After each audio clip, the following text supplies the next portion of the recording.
And once we get to that level of success, that's where we get nervous about losing it. It's sort of like climbing a mountain. Nobody wants to get to the top and fall down from there. Once you've climbed it, you kind of want to stay there. So what happens as a result is that you become less curious. You take less chances, less risk, right? Because if you take risks, you might fail and fall. And because you've achieved success, you start to feel like you know it all, right? Like you kind of feel like the expert who knows it all. You kind of take less risk. And you start to, that's where sometimes ego and pride come into place and all of that. And from that height, it's hard to see what's actually bubbling up that's new and the next landscape that's emerging. Again, going back in time, right? So you have arrived in America in 1997 with just $250 in your pocket. And flash forward to today, you're leading the AI transformation conversation globally. So what is the thread that connects that girl at the airport to the women leading Flipwork? I would say the thread that connects between, over the last almost 30 years. And talking about your book, it is called Beyond Barriers. But what is one barrier most leaders refuse to acknowledge when it comes to AI adoption? So, folks, you have tuned into TGV and hearty welcome to the Guiding Voice podcast series, the world's only quadrilingual podcast at this moment of recording. And we are trying to embark into multiple languages as we speak. And here we embark on transformative conversations for a better future. And we want to simplify and amplify your journey to success. I'm your host, Navin Samala, dedicated to making the world a better place by bringing you wisdom through valuable discussions with experts designed to simplify and amplify your success. And thank you so much for tuning in.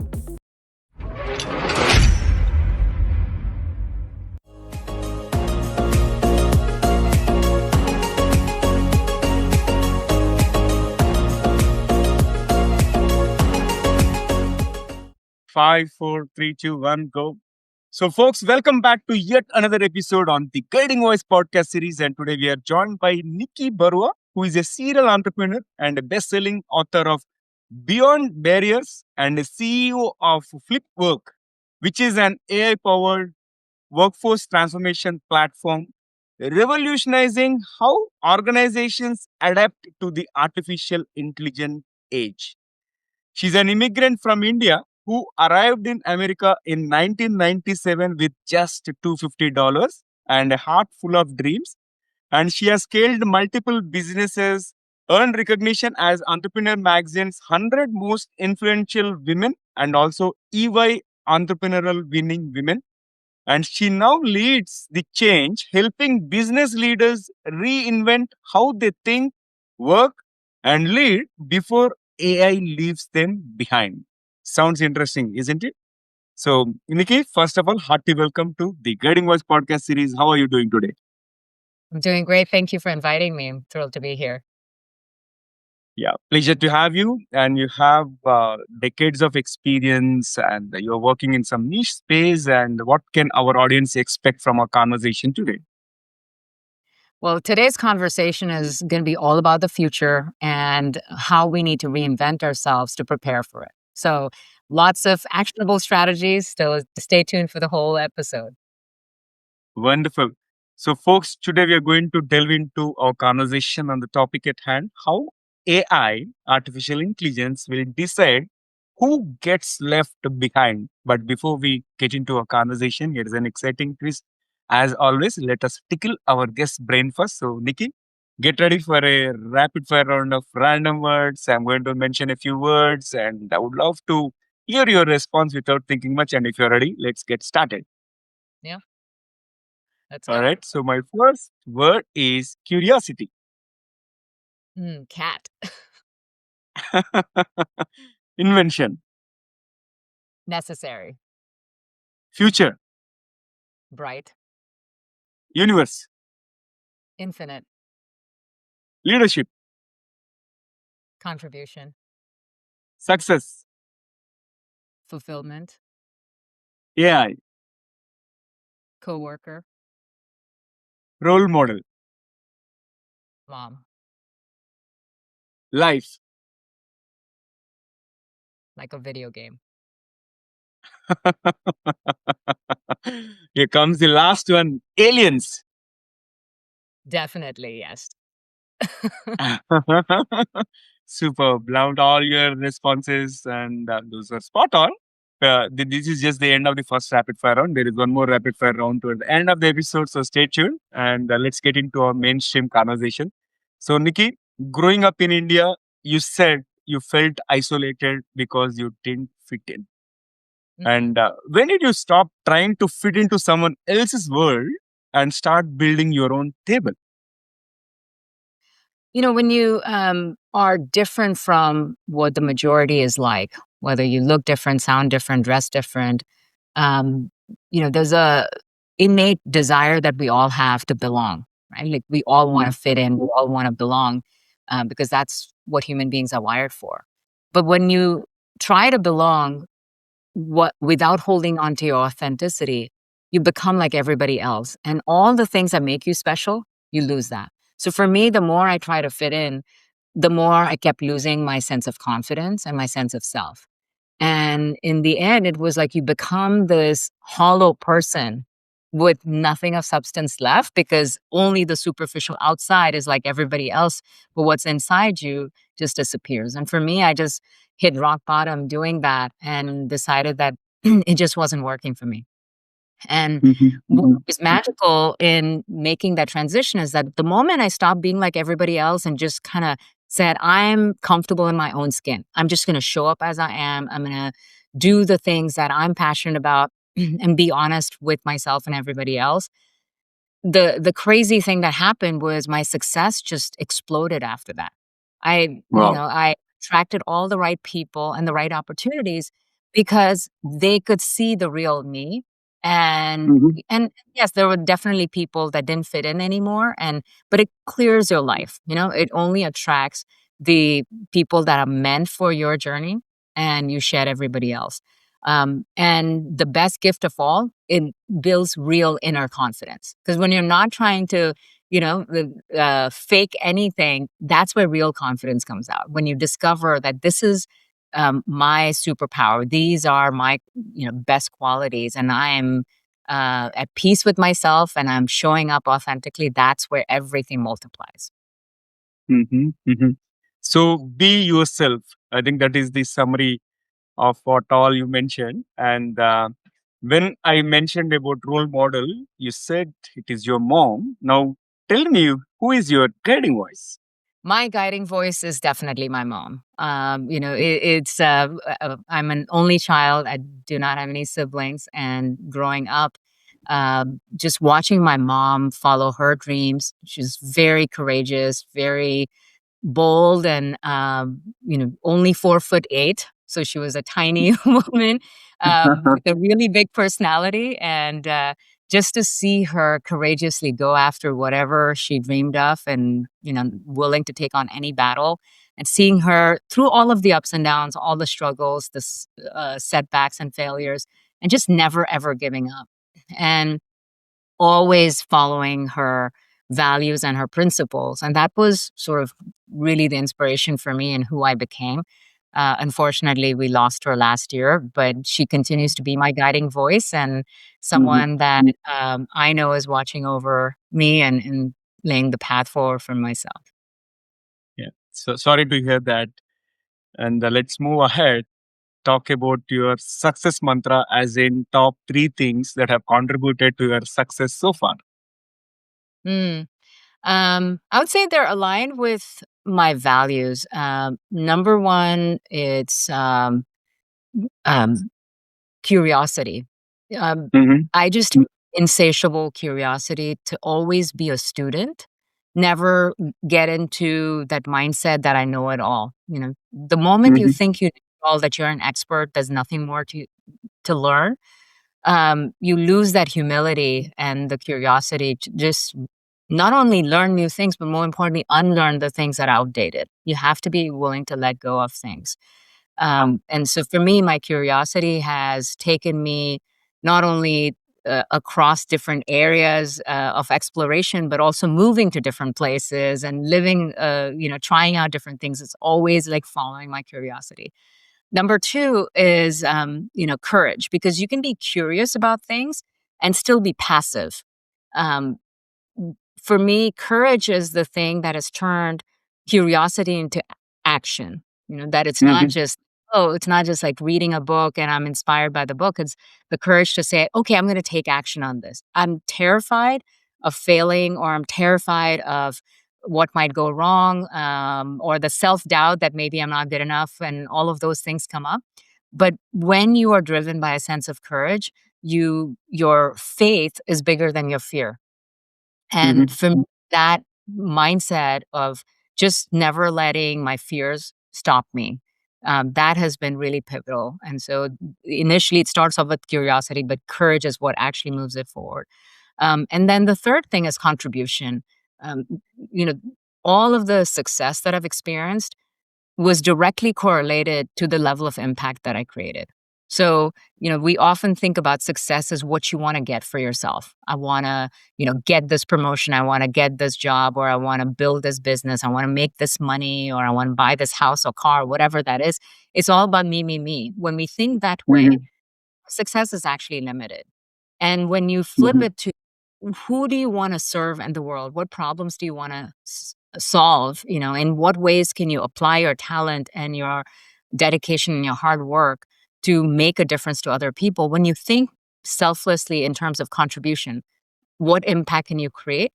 And with no expectation of a reward or a result, just giving. um, it's somehow the success multiplies from that, and the impact you create, a fraction of that comes back to you as the reward that you earn. All right. Got it. So curiosity, courage, Correct. and contribution. Wonderful. And most people think success is the destination, but you have said success can be the biggest obstacle to reinvention. Can you explain it to our audience? Mm. Um, you know, we think about success as a destination because we often associate success with goals. I have this goal, I Mhm. want to get this point, and often it's in terms of some career milestone or wealth, right? Like I want to make $1 million, and then everything will be great. But in pursuit of those goals, we also start to become we can become rigid. We can become Mhm. very unmalleable in that. And once we get to that level of success, that's where we get nervous about losing it. It's sort of like climbing a mountain. Nobody wants to get to the top and fall down from there. Once you've climbed it, you kind of want to stay there. So what happens as a result is that you become less curious, you take less Mhm. chances, less risk, right? Because if you take risks, you might fail and fall. And because you've achieved success, you start to feel like you know it all, right? Like you Mhm. kind of feel like the expert who knows it all. You kind of take less risk. And you start to, that's where sometimes ego and pride come into place and all of that. And from that height, it's hard to see what's actually bubbling up that's new and the next landscape that's emerging. So to me, and I've seen this in working with so many executives and so many major companies, is that sometimes, you know, unless we remain humble and curious, success itself can get in the way of the next version of ourselves because we become too attached to that identity and unwilling to let go. And if you're unwilling to let go, the next version of you that's even better will not emerge from it. Right. Got it. And share with us some of the toughest lessons that you have learned as an entrepreneur. Ooh, so many. Uh, I'd say probably, there's too many to list because it's been a long time of building multiple companies. But I would say the through line of the toughest lesson that I've learned all come down to the same basic concept, which is you have to grow ahead of the growth of your business. What I Mhm. mean by that is, as a founder, as an entrepreneur, think of yourself as sitting on top of your business. If you are not rising up, you're basically holding the business down. You're sitting on top of the lid, right? So for your business to grow, you have to grow first. And every kind of Mhm. challenge that I faced in my business, whether it was the first time founder, not knowing a lot of things, making rookie mistakes, in hiring or in cash management, or in legal issues and all of those kind of things. Or later on, as a more experienced founder, not taking enough risks, or not knowing how to solve certain problems.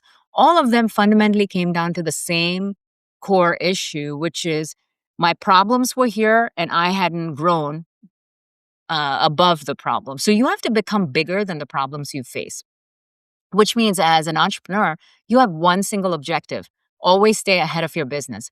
You have to constantly discover what's the next roadblock in your way personally.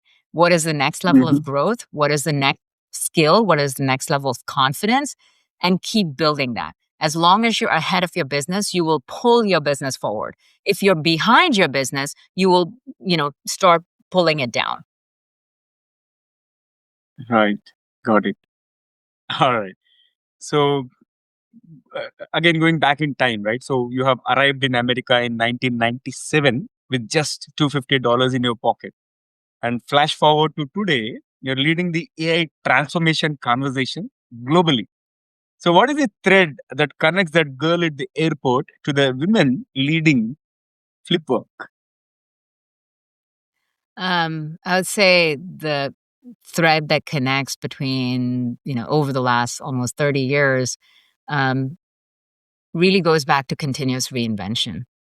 Mm-hmm. I always thought about what is the next thing that I'm um, really excited to solve? What is the next big Mm-hmm. problem I want to solve?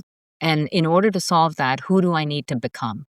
We often think of our journey in a linear way. I'm at this level today. What do I, need to do next? Right? When you think about people in jobs, they're thinking, okay, I'm a manager. How do I become a senior manager, a director? What do I need to do to like build that competency and skill?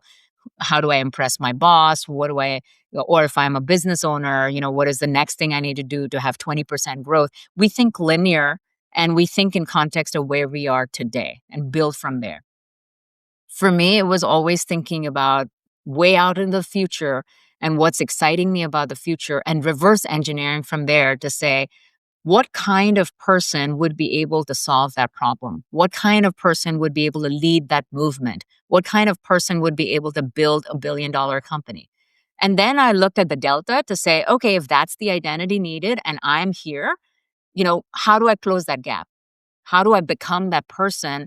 And and sometimes it was a totally different kind of person. I had to master completely different kind of skills. I had to relocate to different areas. I had to learn completely different types of, strategies and mindset. Those complete transformation I had to do. But there was a very clear purpose of the transformation. It wasn't becoming 10% better than today. It was reinventing to be the person who can lead that completely different area. So through all of those pivots, sometimes it looked like the chapters of my book are not connected, but the through line really is that every single time it was radical reinvention, every single time.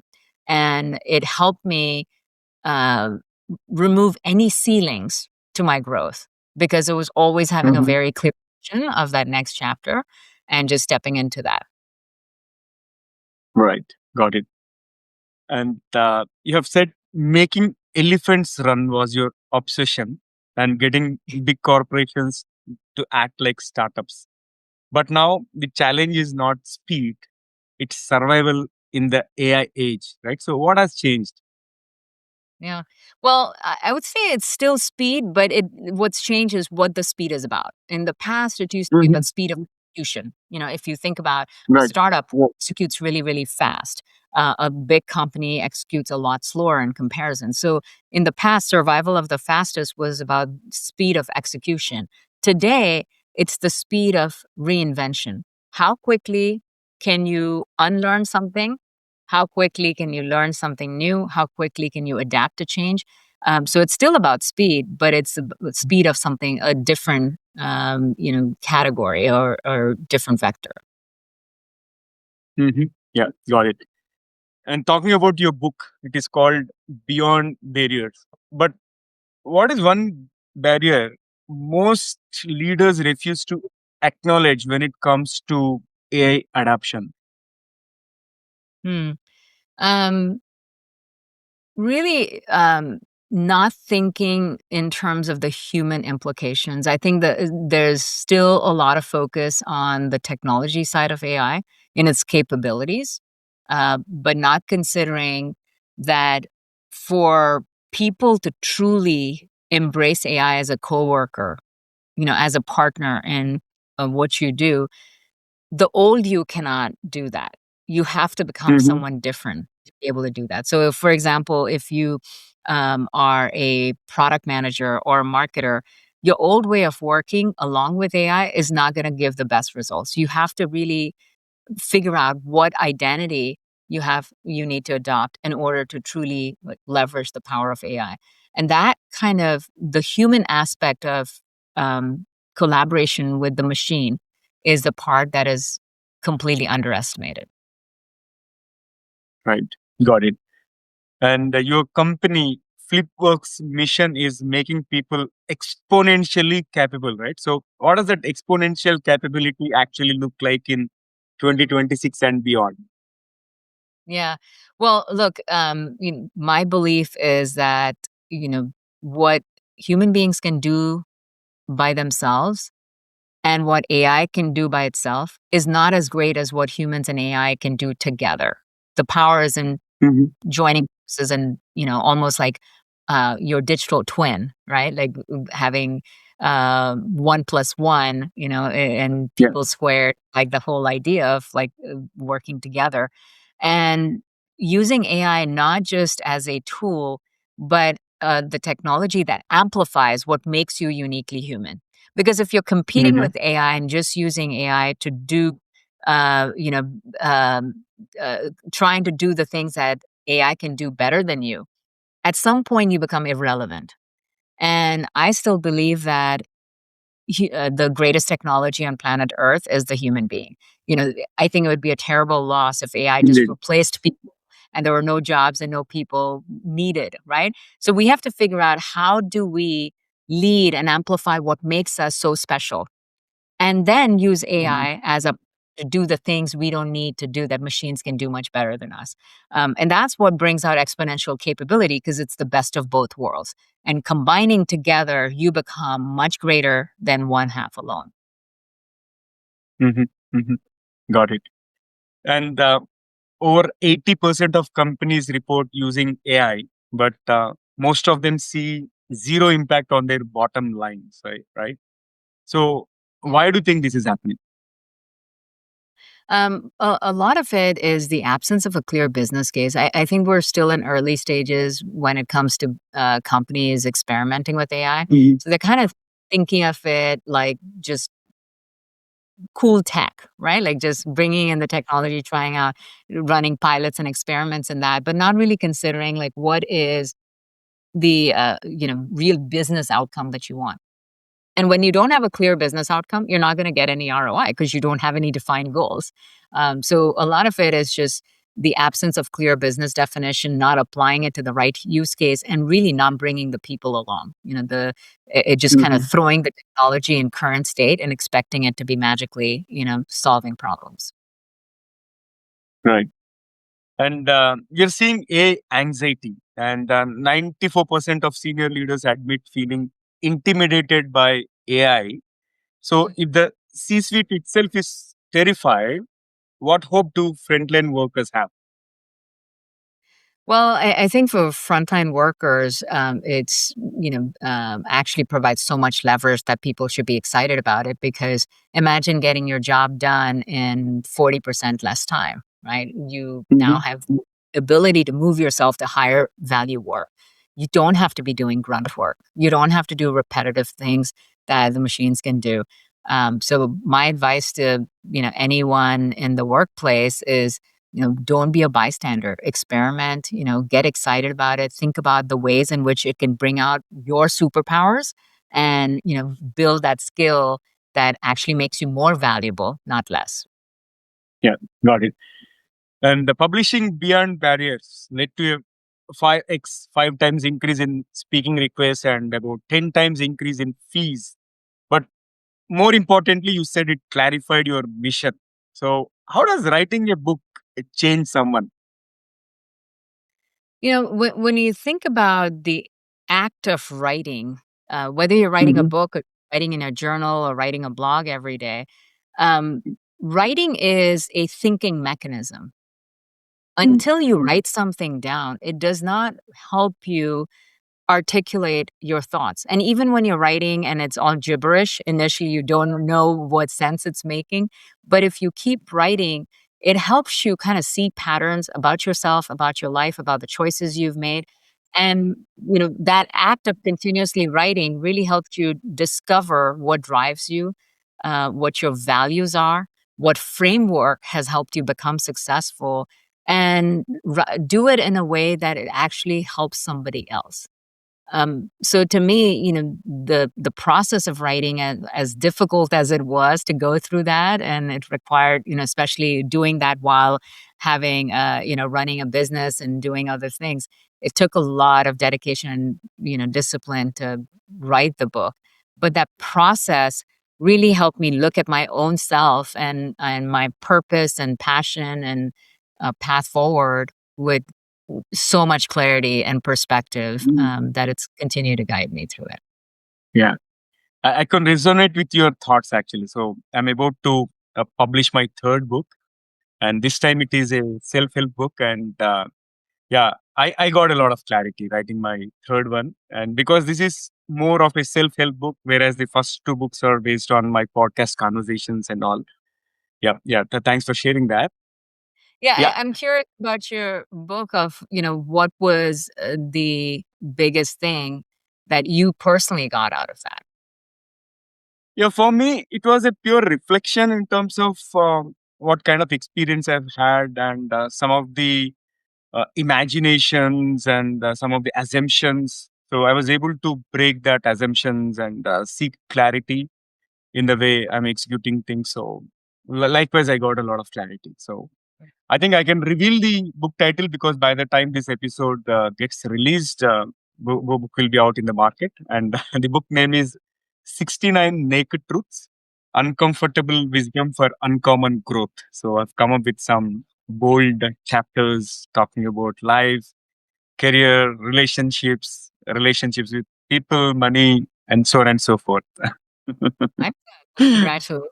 That's, for anyone who hopes to write a book, I think the journey as an author is probably one of the most self-reflective and often painful experiences you go through, because it requires such honesty with yourself and vulnerability, because you're putting things out there that are just in your mind, and you know that once you put it in a book, the whole world will know it. So it's definitely a huge act of courage, and congratulations. Absolutely. Absolutely. And Nikki, this has been an incredible conversation so far, and it's time to add some more spice and some more excitement, which means it brings us to the second rapid fire round. So if you're ready, let's continue. Let's go. Yeah. Okay, if you could have one gigantic billboard anywhere with anything on it, what would it say? Dream big. You know, incidentally, that is one of my favorite quotes: "Dream big and chase." Bob. All right, Yeah. and For me, dreaming big or just having big dreams has continuously propelled me forward. If your dreams are small, you can't hope to have a big life. And often we negotiate with ourselves and try to have rational dreams, of what is possible. And I Mhm. just believe your dreams are your personal stories. Like, you don't need anyone's approval or be let fear dictate the size of your dreams. Just dream big and then dream even bigger. couldn't agree more. And Nikki, can you describe yourself in just one word? Relentless. And one biggest professional failure that you would like to share with our audience? Not firing fast enough. Okay, one book that everyone should read other than Beyond Barriers. Um, I love Atomic Habits just because I think it's so fundamental to any kind of growth in your life in any field. If those formulas, the framework just applies at anything, and it gives you the way to radically change your life. Mhm. And best career advice you have ever received? Run to the fire. The only way to grow is to face the problems. Love it. If you could go back to 1997 and tell arriving at the airport Nikki one thing, right? What would it be? You belong here. Wow. Love it. One habit that changed everything. Flow. I learned how to get into flow on command, and I work every day in 90-day flow blocks, and it was game changing. I was able to 4x my productivity on a daily basis. Nice. If AI could solve one global problem, what should it be? Mm. Um, Longevity. Because if human beings lived a lot longer and a lot healthier, we could solve every other problem. Love it. And here comes the last one for the second rapid fire round. What is one electronic gadget or a fantasy gadget that you would like to see or invent yourself? Well, being able to read other people's minds. That will be a disaster as well at times. I love it. And after that amazing second rapid fire, let's flip back to the mainstream. So, if I'm a mid-level manager, terrified that AI will make me irrelevant, right? So, what is the first thing I should do tomorrow morning? Um, if your focus is on being class monitor and just managing count and directing people to do their jobs, you should be terrified. No question, because those jobs are going to become irrelevant and obsolete. The most important thing to do is think about how to move from being a doer of tasks to being an orchestrator of outcomes. How can you bring in, how can you become a meaning maker? How can you determine how do you divide up the work? How do you provide context and remove obstacles in the way of your team achieving outcomes? Focus on the what and the why, not on the how. I think much of the past, middle managers focused on the how and telling people how. They need to move towards the why and provide context, because that's the piece that AI cannot do. AI cannot provide context and make meaning for people to understand, what drives them and what is expected of them.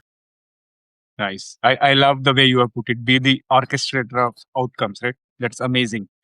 And Nikki, I thoroughly enjoyed talking to you. And thank you so much for sharing all your insights with our audience. And how is your experience being hosted on TGV, the guiding voice? I loved it, especially the rapid fire rounds. That was super fun and unexpected. So great job on that. I'm thrilled to, thrilled that I could be part of this conversation. Thank you for inviting me. Yeah, pleasure to have you. And I wish you all the very best in everything that you do. And looking forward to hosting you again in future. Thank you once again. All right. So, friends, that was our episode with Nikki Barua. Before we jump into the fun trivia section, we have a quick request. If you have enjoyed the conversation and found it useful, request you to share with at least three of your friends or colleagues or family members who would also like TGV, the guiding voice. So spread the knowledge and help others grow just like you. Now it's time to cruise into the trivia segment. And today's trivia is about artificial intelligence, having an amazing conversation about what you should do to be not left behind. I thought of presenting you a few facts related to artificial intelligence. First one is 80% of companies use AI in at least one business function, but the majority report zero tangible impact on their bottom line. AI adoption without strategy is just expensive noise. And as mentioned earlier, 90% of senior enterprise leaders admit feeling intimidated by AI. Even the C suite is terrified, which means the transformation gap is massive. And the number one barrier to AI adoption isn't technology, but it is integrating AI with legacy systems and addressing risk or compliance concerns. Human infrastructure, not the tech infrastructure, is the bottleneck. And the last but not the least, by 2026, the biggest divide won't be wealth, but it will be between those who embrace AI and those who don't. This is the new economic inequality which we are going to witness. So, likewise, if you are aware of any interesting facts related to artificial intelligence, do let me know. If you're watching this episode on YouTube, you can comment there, or if you found it on Spotify or any other social media platforms, you can comment there as well. So, folks, that's it for today. Thank you so much for tuning in and also being part of our awesome TGV family. So, until next time, take care, stay inspired, and remember the best is yet to come. Goodbye for now. See you all in the next episode with another amazing guest. Take care. Love you all. Bye bye.